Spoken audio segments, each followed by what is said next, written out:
गणेश चतुर्थी व्रत कथा। माघ में भालचंद्र नाम से श्री गणेश जी का षोडशोपचार विधि से श्रद्धायुक्त होकर पूजन करना चाहिए। तिलों के 10 मोदक लड्डू बनाकर गणाध्यक्ष श्री गणेश जी के सामने रखें और 5 ब्राह्मणों के लिए अर्पण करें। गणेश चतुर्थी व्रत कथा प्रारंभ। इस संबंध में मैं आपको राजा हरिश्चंद्र का इतिहास सुनाता हूँ, तो आप सुनिए। पहले समय में अत्यंत प्रतापी, क्षत्रिय धर्म में तत्पर, सत्यवादी और ब्राह्मण भक्त हरिश्चंद्र नाम के राजा थे। उनके शासन काल में न कहीं रोग का भय होता था, न कोई दरिद्र था और न ही कोई अल्प आयु होता था। उसके राज्य में ऋष्य शर्मा नाम का एक तपस्वी ब्राह्मण रहता था। थोड़े ही समय में इसके एक पुत्र हुआ, परंतु देवयोग से ऋष्य शर्मा मृत्यु को प्राप्त हो गया और उसकी पत्नी ने अपने पुत्र का पालन पोषण किया। भीख मांग कर लाती हुई उस ब्राह्मणी ने अत्यंत दीन अवस्था में उसका लालन पालन किया और संकट चतुर्थी का व्रत करने लगी।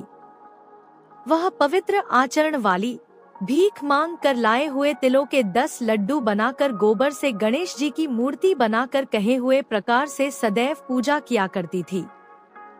एक दिन उसका पुत्र गणेश जी की मूर्ति को खिलौना समझकर गले में बांधकर खेलने के लिए बाहर निकल गया।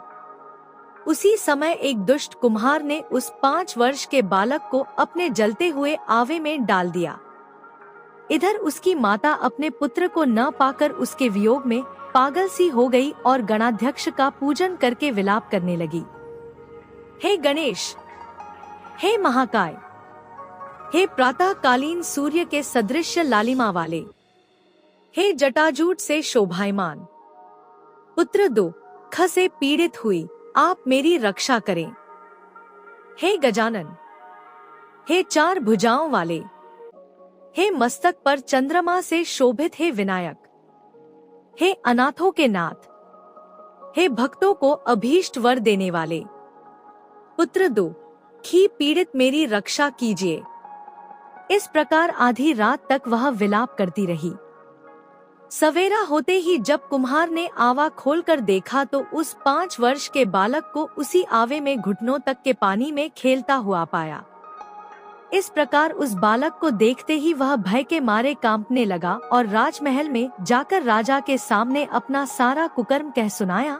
कुम्हार कहने लगा कि हे महाबली, हे जलती हुई अग्नि के समान तेजस्वी राजन हरिश्चंद्र, मैंने ऐसा अधर्म किया है जिससे मैं वध के योग्य हूँ।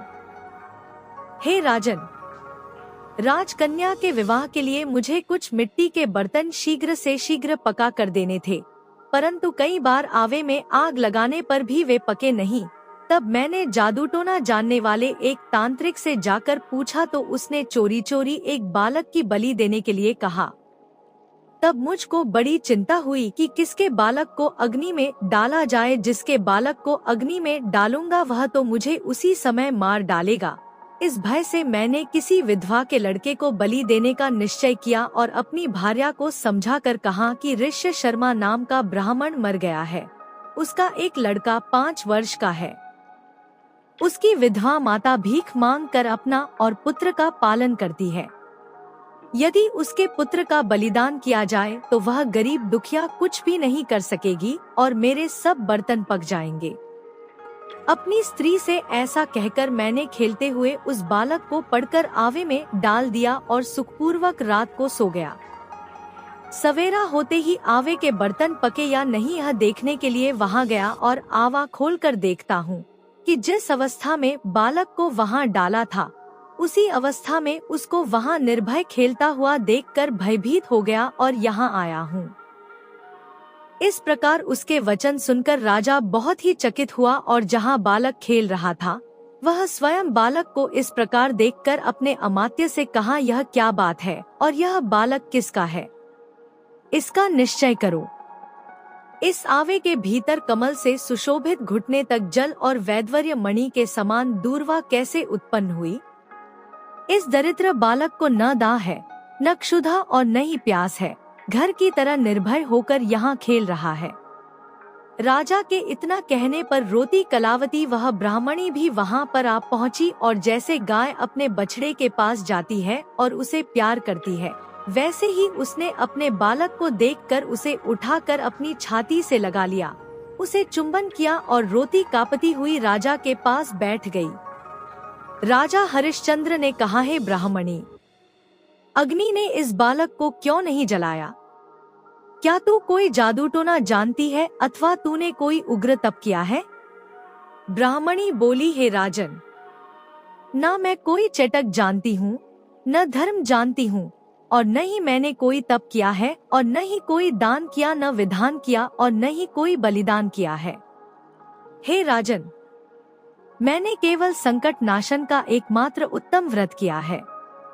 उसी के प्रभाव से मेरा बालक कुशल पूर्वक है। इस प्रकार उसका वचन सुनकर राजा ने कहा कि यह व्रत मुझे भी बहुत अच्छा लगा है, अतः मेरी सारी प्रजा इस व्रत को अवश्य करे। हे युधिष्ठिर, इस प्रकार राजा ने उसकी परिक्रमा करके कहा कि हे ब्राह्मणी, तू धन्य और तपस्विनी है। मेरी सारी प्रजा को गणाध्यक्ष का पूजन करना चाहिए। इस प्रकार आश्चर्ययुक्त होकर सारी प्रजा ने प्रति मास गणाध्यक्ष की पूजा को प्रारंभ किया। इस प्रकार व्रतराज के प्रभाव से ब्राह्मणी को उसका पुत्र प्राप्त हुआ। श्री कृष्ण ने कहा, हे राजा युधिष्ठिर, इसलिए व्रतों में उत्तम इस व्रत का प्रभाव से आपका जो अभीष्ट सिद्ध होगा। हे राजन, जो कोई समस्त सिद्धि देने वाले इस व्रत को करता है, उसको गया हुआ राज्य, मित्र, पुत्र आदि समस्त सुख प्राप्त होते हैं। इति श्री स्कंध पुराणांतर्गत गणेश चतुर्थी व्रत कथा समाप्त।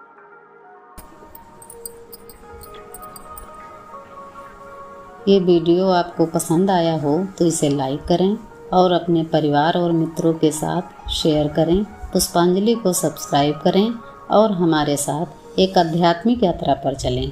हमारे नवीनतम अपलोड के लिए बेल आइकन को दबाना न भूलें। आप सभी पर भगवान की असीम कृपा बनी रहे। राधे राधे।